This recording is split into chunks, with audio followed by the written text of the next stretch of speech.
हज़रात, आज का मौजूद सुखन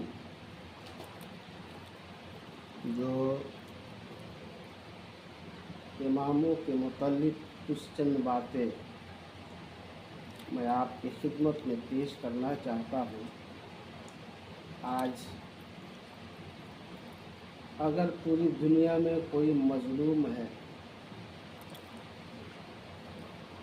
जिस कदर लोग सताते हैं इमाम और मुअज्जिन को,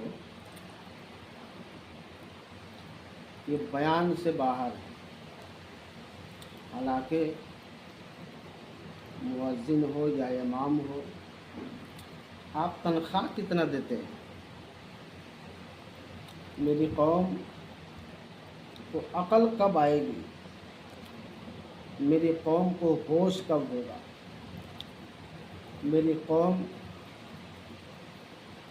अक्ल से काम क्यों नहीं लेती? आज देखा जाए पूरे भारत में मुअज्जिन और इमाम को जिसे देखो वही छुछुंदर पत्थर मारता है, जिसे देखो वही दो ठो बात सुनाता है। हक बात है, हक बात है। जिसे देखो वही अपना हाथ साफ करने में एड़ी चोटी का जोर लगाएगा। जी जी जी जी जी, सही बात बोल रहे हैं, सही बात बोल रहे हैं, बेशक। आज मैं पैगाम देना चाहता हूँ, इमाम की जो कद्र नहीं करते हो, इसीलिए तू पूरे भारत में रुसवा हो रहे हैं। हाँ हाँ, जिस दिन तुम अपने इमाम का कद्र करना जान जाओगे, इज्जत और जिल्लत का मालिक सिर्फ रब है।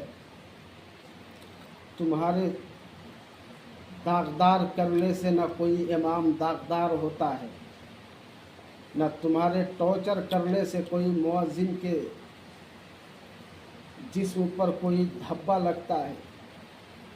अबे 7,000, 8,000, 10,000, 12,000 की तनख्वाह पा करके इस महंगाई के दौर में पैसा मेरा इमाम नहीं देखता है। हमारे आलिमों ने पैसा देख करके इमामत नहीं फरमाई, बल्कि दीन का दर्द लेकर के मुसल्ले पे बैठता है। हाँ, क्या बात है। और दर्द लेकर के जब बैठता है, तुम्हें पता नहीं है कि आपका इमाम वहाँ खड़ा होता है जहाँ हुजूर सल्लल्लाहु अलैहि वसल्लम खड़े होते थे। हाँ, क्या बात है, सही बात बोल तुम रहे हैं। वहाँ खड़े होते हो जहाँ साहबाए किराम खड़े होते थे। जी जी जी जी, मेरे दोस्तों, अगर देखा जाए इस महंगाई के दौर में कम से कम इमाम की तनख्वाह 30,000 रुपया होनी चाहिए, 1,000 रुपया पर डे होनी चाहिए।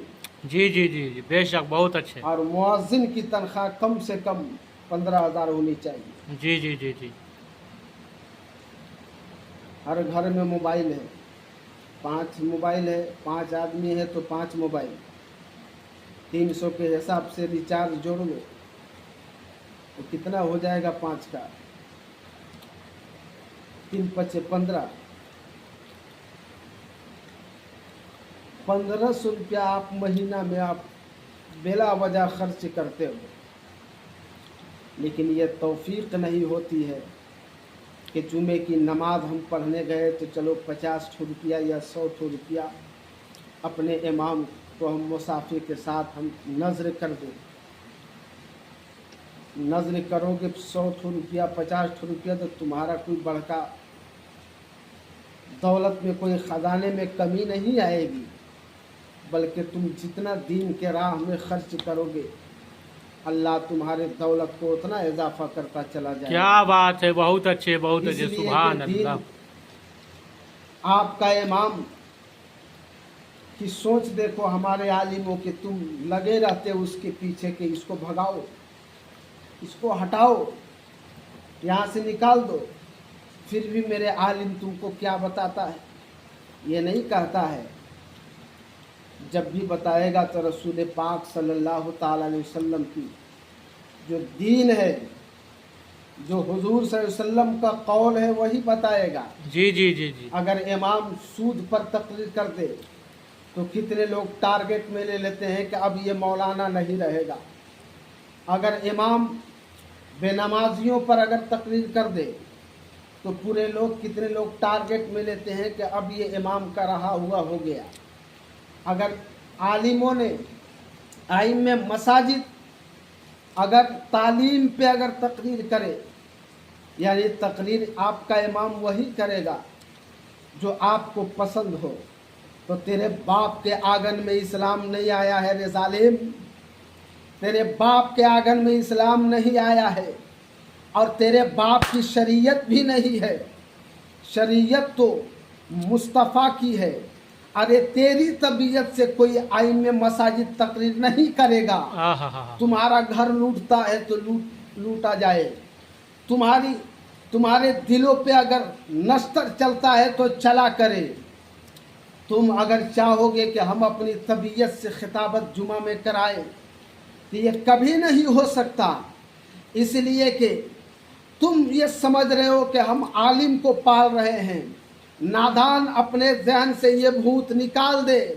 अरे तेरी क्या मजाल जालिम कि तू किसी आलिम को पालेगा, बल्कि आलिम की कदमों की बरकतें हैं कि तू भी पल रहा है, तेरा घराना भी पल रहा है। क्या बात है, पल रहा है, तेरा खानदान भी पल रहा है। सुभान अल्लाह। बेशक आज बहुत रोज मेरी कौम अगर आलिमों की कद्र करना लोग समझ जाएंगे, किसी मैदान में वो रुसवा नहीं होंगे। अगर मेरा आलिम कहीं अगर सियासत के मैदान में उतरता है तो लोग कहते इनको क्या ज़रूरत थी। अबे नादान, तुझे पता नहीं है कि जब से मेरा आलिम सियासत का मैदान छोड़ा है, सियासत भड़ुआ की औलाद रहती। सियासत की देख रेख करने वाला अगर कोई अच्छे ढंग से है तो मेरी कौम में आलिम से बड़ा सियासतदान कोई नहीं हो सकता है। जी जी जी। इसलिए कि वो दीन की तालीम हासिल किया है। सियासत भी करेगा तो नबी की शरीयत के मुताबिक करेगा, सियासत तुम्हारी तबीयत के मुताबिक नहीं करेगा। मेरे दोस्तों, आज पूरी दुनिया में मेरी कौम का जो हाल है, ना मेरी कौम दीन सीखना चाहती है, न मेरी कौम दुनिया समझना चाहती है। ज़माना कहाँ से कहाँ पहुँच गया। मेरी कौम सिर्फ इमाम के पीछे लगी है तो लगी है, मुअज्जिन के पीछे लगा है तो लगा है। मेरे दोस्तों, जितनी कड़ी निगरानी तुम इमाम के पीछे रख कर के करते हो, उतनी कड़ी निगरानी अगर तुम अपने औलाद के पीछे रह कर के करो तो तेरी औलादें जाहिल नहीं रहेगी। तेरी औलादें शराब के भट्ठे में जा कर के शराब का बोतल नहीं तोड़ेगा। अगर तुम अच्छे ढंग से निगरानी कर दो अपने बच्चों पर तो तेरे बच्चे हाफिज़ कुरान बने ना बने, लेकिन सच्चा मुसलमान पक्के ईमानदार ज़रूर बन जाएंगे। मेरे दोस्तों, इन्हीं चंद जुमलों के साथ मैं अपनी गुफ्तगू को ख़त्म करता हूँ। इंशाअल्लाह आप देखेंगे हर एक नई वीडियो के साथ तौहीद रज़ा आपकी खिदमत में पेश आएगा। अल्लाह की बारगाह में दुआ है, मौला हमें और सारे मुसलमानों को इहदिना सिरात मुस्तकीम पे चलने की तौफीक अता फरमाए। आमीन आमीन। मौला, बोलने में ज़ुबान से कोई लफ्ज़िशें निकल गई हो, या अल्लाह तेरी बारगाह में सिद्क़ दिल से तौहीद रज़ा तौबा करता है, मेरी तौबा को कबूल फरमा ले। तौबा अस्तग़फिरुल्लाह रब्बी मिन कुल्ली ज़ंबि व अतूबु इलैह।